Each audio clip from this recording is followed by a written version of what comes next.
नमस्ते।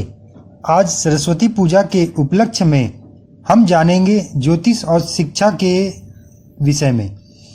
ज्योतिष शास्त्र में जन्म कुंडली के गहन अध्ययन और विश्लेषण के द्वारा हम जातक यानी कि बच्चे या जिसकी कुंडली है के शिक्षा के स्तर, शिक्षा के क्षेत्र के बारे में भली भांति जान सकते हैं। ज्योतिष शास्त्र शिक्षा के क्षेत्र में चुनाव में मदद तो करता ही है और साथ ही एक सलाहकार के रूप में हमारा मार्गदर्शन भी करता है। ज्योतिष शास्त्र में जन्म कुंडली के जो 12 भाव होते हैं उनके आपसी संयोग और संबंधों द्वारा ही हमें हमारे जीवन में शुभ या अशुभ फलों की प्राप्ति होती है। ये संबंध या संयोग अनेक रूपों में होते हैं, जैसे किसी एक भाव का स्वामी किसी दूसरे भाव में बैठे, या फिर किन्हीं 2 या 3 या फिर 4 या 5 भावों के स्वामी एक साथ एक ही भाव में विराजित हो जाएं, या ये एक दूसरे से दृष्टि संबंध स्थापित कर रहे हों, या फिर एक दूसरे की राशियों में बैठे हों, तो इन्हें इनका आपसी संबंध कहते हैं और इन्हीं से हमें शुभ या अशुभ फल मिलते हैं हमारे जीवन में। तो शिक्षा के प्रमुख भाव हैं जिनसे शिक्षा देखी जाती है कि कौन कितना पढ़ेगा लिखेगा या नहीं पढ़ेगा। तो शिक्षा के भाव हैं दूसरा यानी कि द्वितीय, चौथा यानी कि चतुर्थ, पांचवा और नवा यानी कि नवम। और शिक्षा प्रदान करने वाले ग्रह हैं गुरु और बुध। तो दूसरा भाव है हमारे संचित ज्ञान का, वह ज्ञान जो हमने हमारे जीवन भर के अनुभवों द्वारा अर्जित कर रखा है, वह ज्ञान या शिक्षा जो हमें हमारे परिवार और संबंधियों द्वारा प्राप्त हुई है, वह हम द्वितीय भाव से जानते हैं।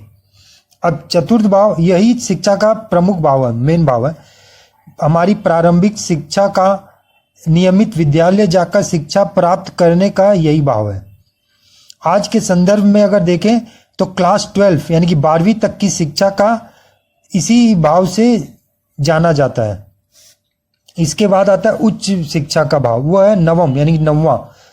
किसी विषय का गहन अध्ययन करना हो तो इस भाव के विषय में देखते हैं, जैसे डॉक्टर बनना है, सीए बनना है, टीचर बनना है, प्रोफेसर, इस तरह का यानी कि उच्च विद्या। तो यह भाव शुभ होना आवश्यक है। अब बचा पांचवा भाव। पांचवा भाव हमारी बौद्धिक क्षमता को बताता है, हमारे में कितना इंटेलिजेंस है, कितनी हमारी क्षमता, ग्रहण करने की क्षमता है, हम कितना बुद्धि में निखार आया है, वो सब पांचवा भाव बताता है। अब इनका संबंध 11वें भाव से होना अति आवश्यक है, यानी कि 11th भाव। 11वां भाव हमारे जीवन की इच्छाओं की पूर्ति का भाव है, इसलिए यह प्रमुख भाव है सभी क्षेत्र में, शिक्षा हो, व्यवसाय हो, जीवन में सुख सुविधा हो, सबके लिए 11वां भाव प्रमुख है। और अब हमारा लग्न भी अगर मजबूत हो, बलवान हो या इनसे संबंधित हो तो सोने पर सुहागा। अब शिक्षा के विरोधी भाव देखते हैं। शिक्षा के विरोधी भाव है तीसरा यानी कि तृतीय, छठा यानी कि षष्ठ, 8वां यानी कि अष्टम और 12वां यानी कि द्वादश। तीसरा भाव इसलिए विरोधी है क्योंकि ये चौथे भाव यानी कि जो प्रमुख है शिक्षा का भाव, उससे 12वां भाव है, यानी कि शिक्षा की हानि को बताता है। शिक्षा पूर्ण होना भी तीसरे भाव से ही जाना जाता है। 8वें और 12वें भाव तो सभी कार्यों में विघ्न बाधा ही उत्पन्न करते हैं, हानि ही बतलाते हैं, तो ये ऐसे ही नुकसानदायक है। और छठा भी इनके साथ मिलकर वो रुकावट पैदा करता है। अब जैसे कि चतुर्थ भाव का स्वामी यदि तीसरे, छठे या 8वें भाव के स्वामियों के साथ संबंध स्थापित करे और वर्तमान दशा अंतर्दशा भी इन्हीं ग्रहों की चल रही हो तो शिक्षा में अरुचि बनी रहेगी। कितनी भी कोशिश कर लें, ऐसे बच्चे पढ़ने में मन नहीं लगा पाते। अब वर्तमान दशा यदि तीसरे या 8वें भाव या 12वें भाव के अधिपतियों की चल रही होगी, तो यानी कि किसी 2 भाव की, तीसरे 8वें या तीसरे 12वें या 8वें और 12वें, तो शिक्षा में रुकावट आएगी, अड़चन आएगी, कोई ना कोई विघ्न बाधा हमेशा उत्पन्न होती रहेगी। अब शिक्षा के प्रमुख भाव यानी कि चतुर्थ और नवम का संबंध 11वें भाव या इसके स्वामी से हो तो इसका मतलब बच्चा उच्च शिक्षा प्राप्त करने में सफल रहेगा। अगर चतुर्थ और नवम भाव और 11वें भाव के स्वामी केंद्र या त्रिकोण में साथ बैठे या अलग अलग बैठे मगर केंद्र और त्रिकोण में ही हो, और कि चतुर्थ और नवम का किसी तरह से 11वें भाव के साथ संबंध बैठ रहा हो त्रिकोण या केंद्र में बैठकर, तो यह उच्च शिक्षा प्राप्त करेगा बच्चा। केंद्र हो गया 1, 4, 7, 10 भाव, और त्रिकोण हो गया 1, 5 और 9 भाव, यानी कि इनमें बैठे हैं ये तीनों ग्रह 4, 9 और 11 के भाव, तो उच्च शिक्षा प्राप्त करेगा ही वह बच्चा। अब चतुर्थ और पंचम भाव से छात्र कौन सा विषय पसंद करेगा इस बारे में पता चलता है। साइंस के लिए सूर्य, शुक्र, बुध और केतु शुभ फलप्रद है। आर्ट्स के लिए शुक्र, बुध और चंद्र ग्रह बलवान होते हैं कुंडली में। कॉमर्स के लिए बुध और गुरु के ग्रह बलवान होंगे ये, और इन शिक्षा के प्रमुख भावों के साथ संबंध स्थापित करेंगे। टेक्निकल लाइन यानी कि इंजीनियर, डॉक्टर इत्यादि बनना हो तो उसके लिए पापी ग्रह शुभ फलप्रद होते हैं, जैसे मंगल, शनि, सूर्य, राहु, केतु। इसमें मेहनत की जरूरत पड़ती है, इसीलिए ये ग्रह मेहनत करवा देते हैं। और 6, 8, 12 भाव ये भी मेहनत करवाते हैं।